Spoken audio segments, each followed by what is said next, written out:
فرض کریں کسی عام آدمی کو اچانک 1 کروڑ روپے مل جائیں تو اس کا پہلا خیال کیا ہوگا؟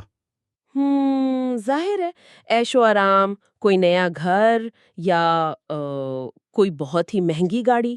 بالکل یہی سوچتے ہیں نا لوگ، لیکن تحقیق ایک بہت ہی حیران کن حقیقت بتاتی ہے۔ جو لوگ لاٹری جیت کر اچانک امیر ہوتے ہیں نا، ان میں سے 70% لوگ چند ہی سالوں میں واپس مفلس ہو جاتے ہیں۔ یعنی جہاں سے شروع کیا تھا وہیں واپس آ جاتے ہیں۔ یہ واقعی ایک بہت بڑا مسئلہ ہے۔ ایسا ہی ہے، تو آخر ایسا کیوں ہوتا ہے؟ ظاہری آلات تو بدل گئے تھے، پھر دولت رکی کیوں نہیں؟ مائنڈ کیپسول میں خوش آمدید، جہاں دنیا کی مشہور اور سائنسی کتابوں کے اہم ترین تصورات کو آسان اردو میں سمجھایا جاتا ہے۔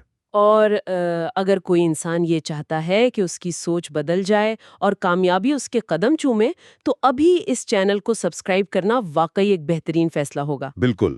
تو آج کی اس تفصیلی گفتگو میں ہم ٹی ہارو ایکر کی بہت ہی مشہور کتاب secrets of the millionaire mind کے ابتدائی اور اہم حصوں کا گہرا جائزہ لے رہے ہیں۔ اور اس گفتگو کا بنیادی مقصد یہ سمجھنا ہے کہ دولت حاصل کرنے کے لیے صرف سخت محنت کرنا ہی کافی نہیں ہے، بلکہ کامیابی حاصل کرنے سے پہلے اپنی اندرونی سوچ، یعنی جو ہمارا مائنڈ سیٹ ہے، اس کو بدلنا کیوں بنیادی شرط ہے۔ صحیح۔ اور اسی کتاب کی روشنی میں ہم اس بات کی کھوج لگائیں گے کہ ہر انسان کے دماغ میں ایک پوشیدہ فائنانشل بلو پرنٹ کیسے کام کرتا ہے۔ تو چلیں اس بات کی تہیں کھولتے ہیں، ایک بہت ہی دلچسپ مثال پر غور کرتے ہیں۔ جی بتائیں۔ ایک بہت ہی ماہر بڑھئی یعنی کارپینٹر ہے، اس کے پاس دنیا کے بہترین اوزار ہیں، سب سے اعلیٰ قسم کی لکڑی بھی موجود ہے، لیکن اگر اس کے ذہن میں اس فرنیچر کا جو خاکہ ہے، جو نقشہ ہے، وہی غلط ہو تو کیا وہ ایک شاندار فرنیچر بنا سکتا ہے؟ ظاہر ہے بالکل نہیں بنا سکتا۔ سیدھی سی بات ہے۔ اور انسان کی مالی زندگی کا بھی یہی حال ہے۔ کیا بہترین کاروباری موقع کسی کام آ سکتے ہیں اگر دماغ کے ٹول باکس میں ہی سوراخ ہو؟ یہ کارپینٹر والی مثال آپ نے بالکل درست دی ہے۔ یہاں جو سب سے قابل غور بات ہے اب وہ یہی ہے کہ لوگ عام طور پر اپنے اوزار، یعنی اپنی ظاہری کاروباری مہارتوں اور دنیا کے مواقع پر تو پوری توجہ دیتے ہیں، ہم لیکن وہ اس ذہنی نقشے کو بالکل فراموش کر دیتے ہیں جو ان اوزاروں کو استعمال کر رہا ہوتا ہے۔ ٹی ہارو ایکر اس کتاب میں ایک بہت ہی آسان لیکن گہری بات کرتے ہیں۔ وہ کہتے ہیں کہ جڑیں ہی پھل بناتی ہیں۔ جڑیں پھل بناتی ہیں، یعنی روٹس کریٹ دا فروٹس۔ بالکل۔ دیکھیں، اگر کسی درخت پر لگے پھل چھوٹے ہیں یا ان کا ذائقہ خراب ہے تو عام طور پر لوگ کیا کرتے ہیں؟ وہ ان پھلوں پر کوئی دوائی چھڑکنے یا ان کو ٹھیک کرنے کی کوشش کرتے ہیں۔ یعنی وہ باہر کی چیزوں کو بدلنا چاہتے ہیں۔ ہاں، لیکن حقیقت یہ ہے کہ جو کچھ زمین کے نیچے ہے، یعنی جو نظر نہیں آ رہا، وہی زمین کے اوپر کے نتائج پیدا کرتا ہے۔ مصنف یہ بھی بتاتے ہیں کہ انسان بے وقت 4 دنیاؤں میں رہتا ہے۔ اچھا، وہ 4 دنیایں کون سی ہیں؟ پرنٹ آؤٹ، یہ تو بڑی زبردست تشبیہ ہے۔ اگر اس پرنٹ آؤٹ والی مثال کو تھوڑا اور کھول کر بیان کیا جائے تو اس کا مطلب یہ ہوا کہ فرض کریں کسی نے کمپیوٹر پہ ایک خط ٹائپ کیا ہے ہم اور اس میں کوئی ٹائپنگ کی غلطی ہے۔ جب وہ پرنٹ نکالتا ہے اور کاغذ پر اس غلطی کو دیکھتا ہے تو وہ کاغذ پر ربڑ رگڑنا شروع کر دیتا ہے تاکہ غلطی مٹ جائے۔ بالکل جو کہ ہم اکثر کرتے ہیں۔ لیکن جب وہ کمپیوٹر سے دوبارہ پرنٹ کی کمانڈ دیتا ہے تو نیا کاغذ پھر وہی غلطی لے کر باہر آتا ہے۔ وہ شخص پریشان ہو جاتا ہے کہ میں نے تو غلطی مٹا دی تھی۔ کیونکہ اصل مسئلہ تو کاغذ پر تھا ہی نہیں نا، وہ تو کمپیوٹر کے سافٹ ویئر میں تھا۔ اور انسان اپنی مالی زندگی میں بھی یہی کرتا ہے۔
وہ ہے ذہنی، جذباتی، روحانی اور جسمانی دنیا۔ اور مزے کی بات یہ ہے کہ جسمانی دنیا، جس میں ہماری دولت بھی شامل ہے، وہ صرف باقی 3 دنیاؤں کا ایک پرنٹ آؤٹ ہے۔ اوہ، پرنٹ آؤٹ! یہ تو بڑی زبردست تشبیہ ہے۔ اگر اس پرنٹ آؤٹ والی مثال کو تھوڑا اور کھول کر بیان کیا جائے تو اس کا مطلب یہ ہوا کہ فرض کریں کسی نے کمپیوٹر پہ ایک خط ٹائپ کیا ہوں اور اس میں کوئی ٹائپنگ کی غلطی ہے۔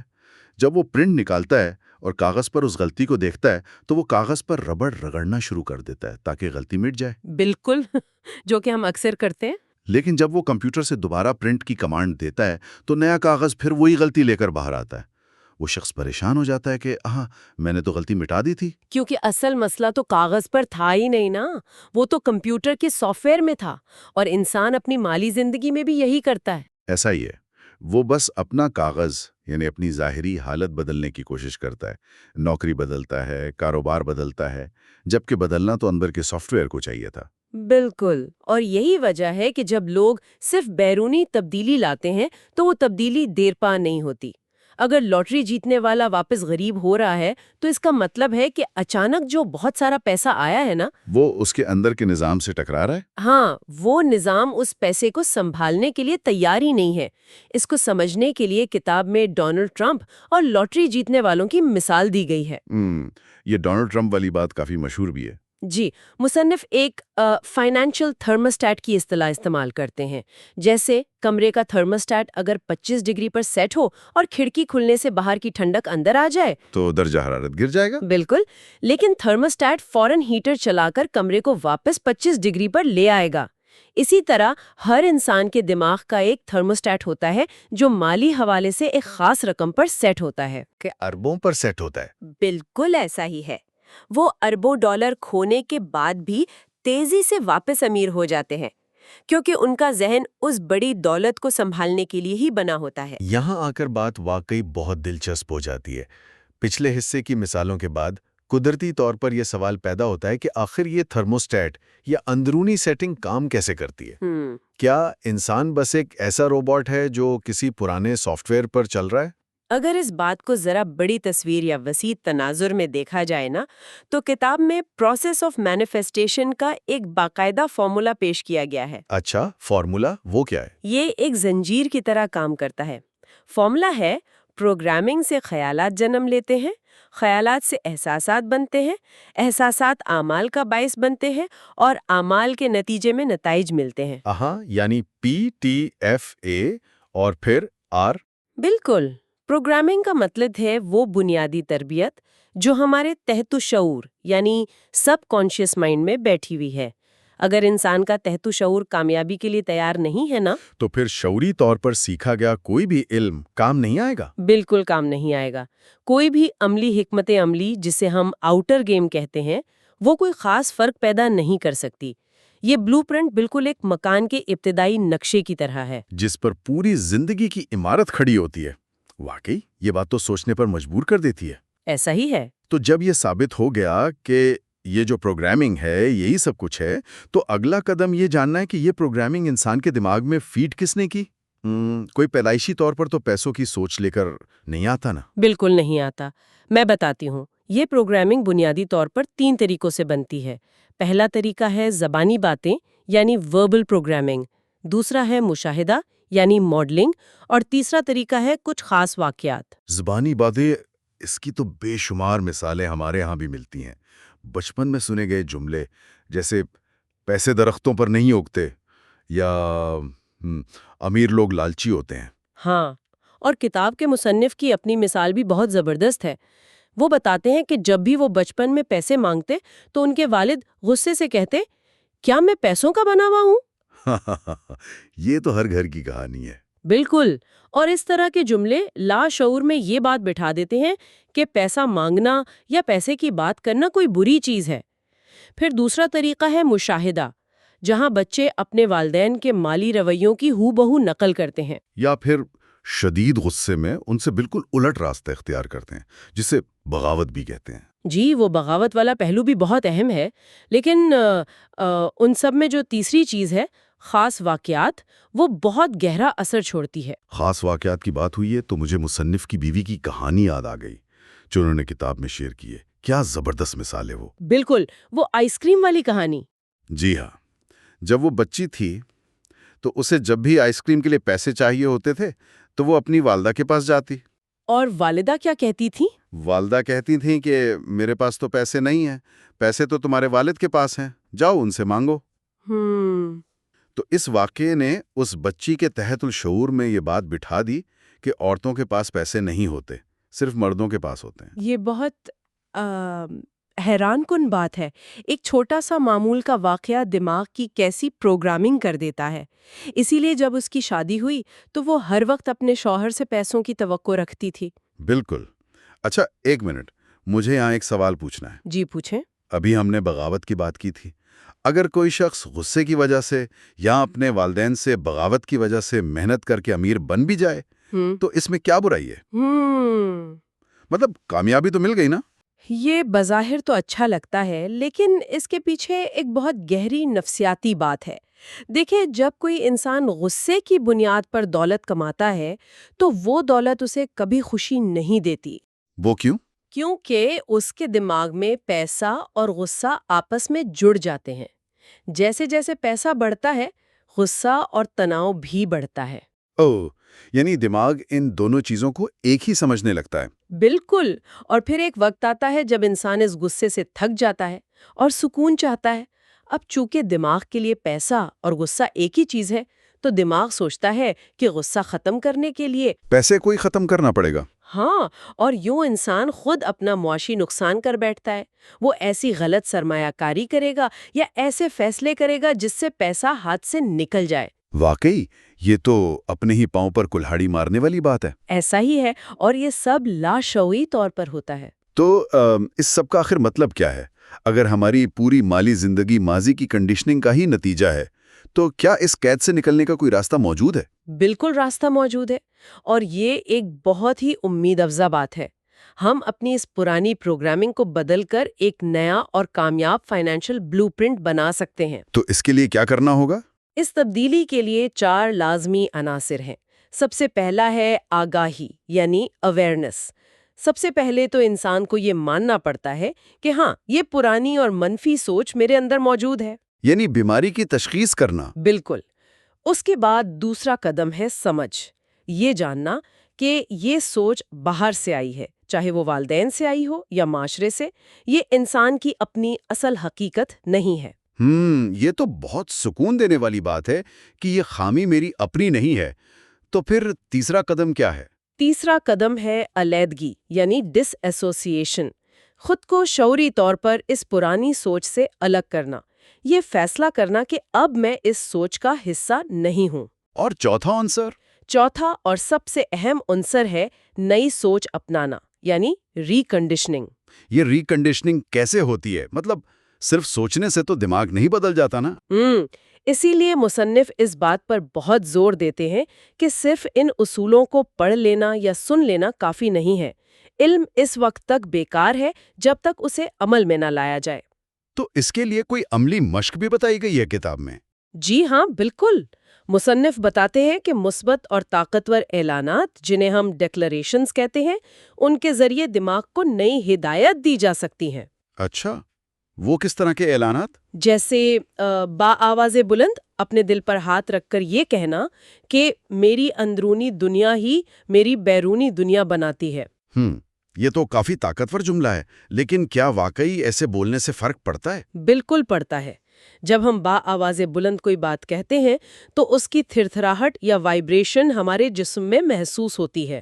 یہ دماغ کے خلیوں تک ایک نیا پیغام پہنچاتی ہے۔ یعنی ہم شعوری مشقوں اور فیصلوں کے ذریعے اپنے مائنڈ سیٹ کو مستقل طور پر بدل رہے ہوتے ہیں۔ ایسا ہی ہے، اور کامیابی کے لیے یہ بنیادی شرط ہے۔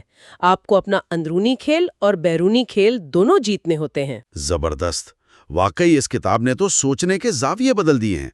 اور اس تفصیلی گفتگو کو ختم کرنے سے پہلے سننے والوں کے لیے ایک گہرا اور چونکا دینے والا سوال چھوڑنا مقصود ہے جس پر وہ تنہائی میں خود غور کر سکیں۔